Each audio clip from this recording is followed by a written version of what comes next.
Hello good morning. आज के आमार रेसिपि हलो पटल पोस्तो पटल बानाबो।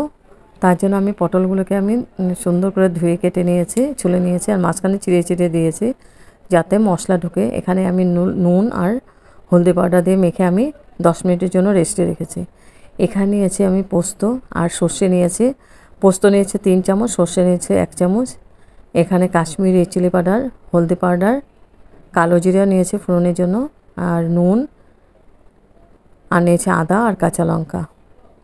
সম্পূর্ণ নিরামিষ বানাবো। হেভি টেস্টি একটা রেসিপি। গরমের দিনে এই ধরনের রেসিপি খেতে খুব ভালো লাগে। তারপরে আমি পোস্তটাকে দিয়ে দিলাম। আমি শুকনাই মানে জল ছাড়া আমি একবার পেস্ট করে নিব পোস্ত। আর দিয়েছি সরষে, কাঁচা লঙ্কা, আদা।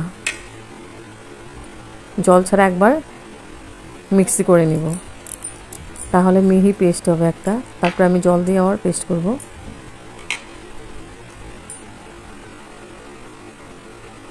আদা আর কাঁচা লঙ্কা দিলাম।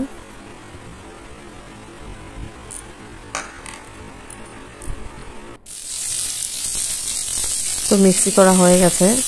এবার এদিকে আমি পেন বসিয়ে দিয়েছি। পেনের মধ্যে দিয়েছি সরষে তেল। পটলগুলোকে আমি 70% মতো ভেজে নিব। ঢেকে ঢেকে আমি ভেজে নিচ্ছি।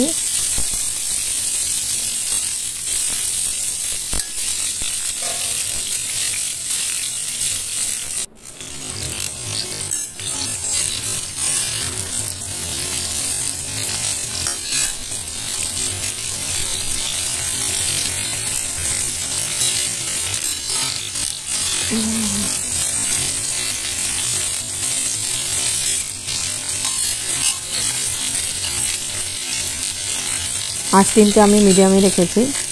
মিডিয়ামে রেখে আমি পটলগুলো ভেজে নিচ্ছি।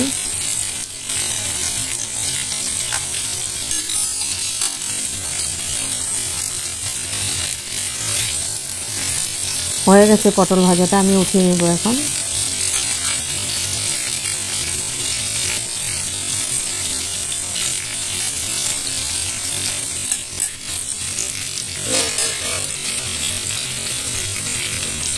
একদম ইজি প্রসেসে বানাবো আর খেতে অসাধারণ টেস্টি। গরম গরম ভাত, রুটি, পরাটা সবার সঙ্গে খুব ভালো লাগবে খেতে।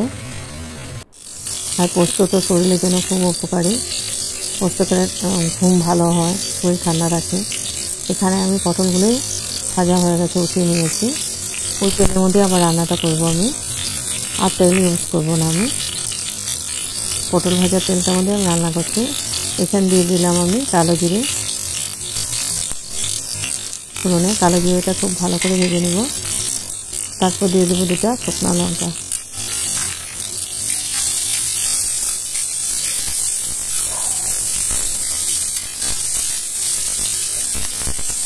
কালো জিরেটা খুব ভালো করে ভেজে নিচ্ছি আমি।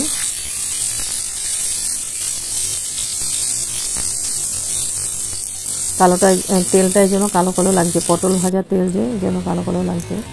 তারপরে দিয়ে দেবো 2টা শুকনো লঙ্কা। লঙ্কাটা দিয়ে আমি লঙ্কাটাকে ভেজে নিচ্ছি।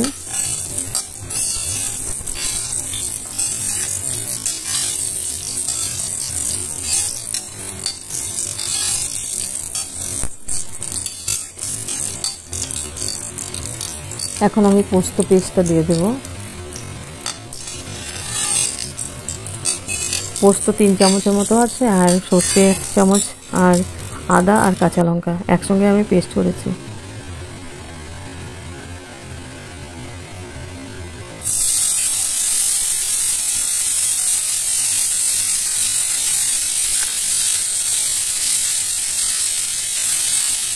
পেস্টটা দিয়ে আমি খুব ভালো করে নাড়াচাড়া করে কষিয়ে নেব।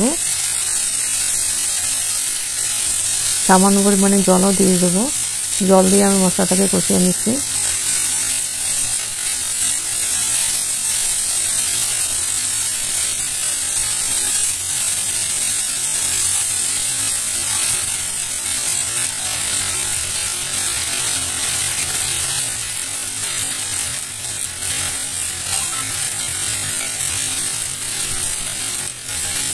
খুব ভালো করে কষানো হয়ে গেছে। আমি এখন জল দিয়ে দেবো সামান্য পরিমাণে। বাটিটা ধুয়ে জল দিচ্ছি, জলটা দিয়ে আবার ভালো করে কষিয়ে নিব।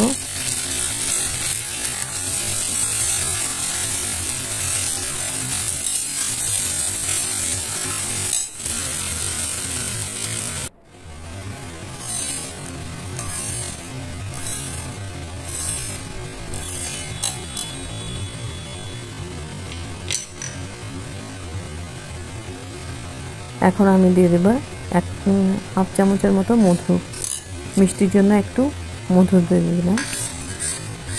তা মিষ্টি মিষ্টি একটু মিষ্টি দিলে ভালো লাগবে আর কি, নিরামিষটা।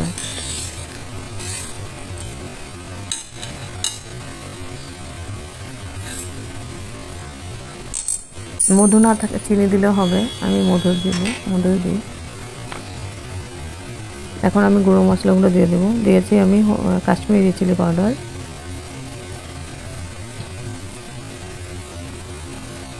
মশলার মধ্যে লাগবে হলদি পাউডার, কাশ্মীরি চিলি পাউডার আর নুন, আর কিছু লাগবে না। পরিমাণ মতো নুন আর হলদি পাউডার,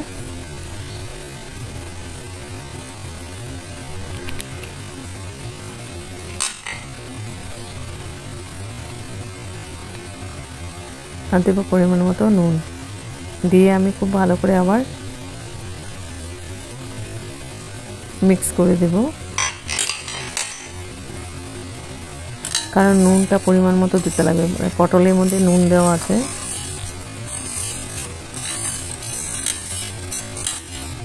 এখন খুব ভালো করে নাড়াচাড়া করে আবার কষিয়ে নিচ্ছি মশলাটাকে। যত মশলা কষানো যাবে তত টেস্টটা ভালো হবে।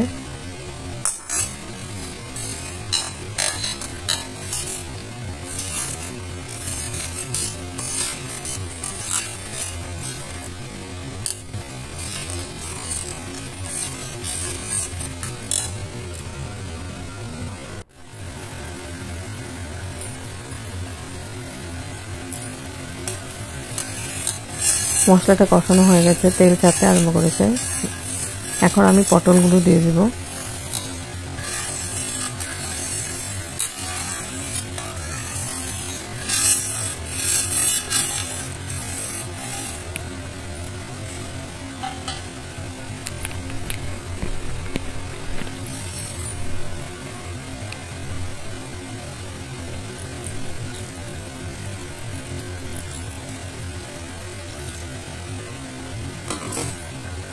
একটু জল দিয়ে দিলাম, সামান্য পরিমাণে জল দিয়ে এখন আরেকটু ভালো করে ফুটিয়ে নিব।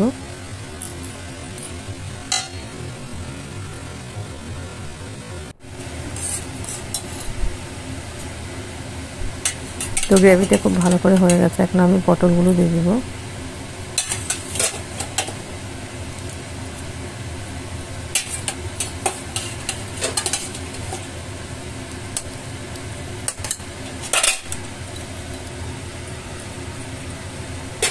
পটলটা দিয়ে আমি খুব ভালো করে নাড়াচাড়া করে দিচ্ছি। আর জল দেব না, এই জলেই হয়ে যাবে এটা। এখন ঢেকে এটা বানাতে লাগবে। তো 5 মিনিটের মতো ঢেকে রেখে দিলাম। 5 মিনিট পরে এসে আমি আবার নাড়াচাড়া করে দিচ্ছি। এখন আমি হয়ে গেছে আমার। ওভেনটা অফ করে দিয়েছি। স্ট্যান্ডিং টাইম 5 মিনিটের জন্য ঢেকে রাখবো। তারপর গরম গরম সার্ভ করবো গরম ভাতের সঙ্গে। হেভি টেস্টি পটল পোস্ত রেসিপি, সম্পূর্ণ নিরামিষ, হেভি টেস্টি হয়েছিল খেতে, আর একদম ইজি প্রসেসে বানিয়েছি।